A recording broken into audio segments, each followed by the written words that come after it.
That is some rainy and cloudy day out there. And because of that, we tried to send folks home yesterday on a helicopter, but couldn't. So we took advantage of a large boat to try and do so. Everything was great.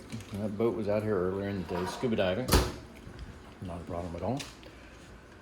Until it wasn't not a problem at all.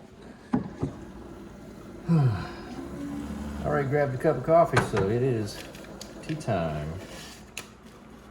Ferg will dump out some hot water, and that does alright too.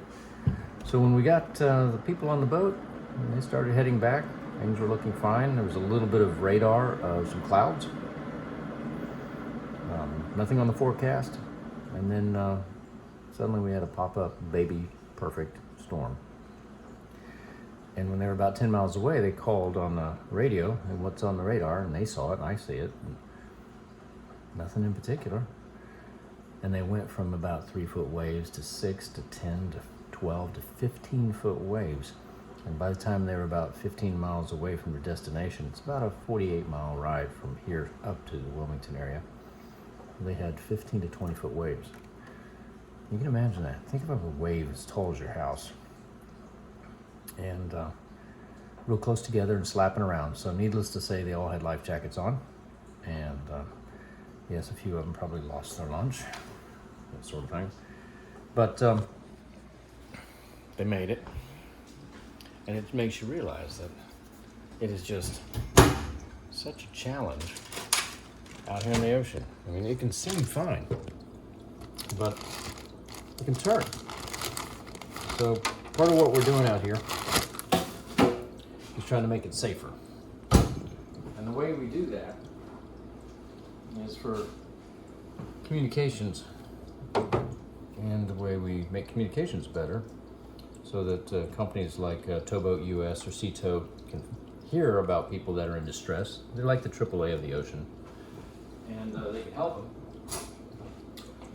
We need to put a repeater out here. Now, a repeater station, without boring you with the technical aspects, picks up a weak signal from a marine band radio, which is kind of like a walkie-talkie, and we'll grab that signal and then shoot it to shore so Coast Guard or whoever can hear it loud and clear.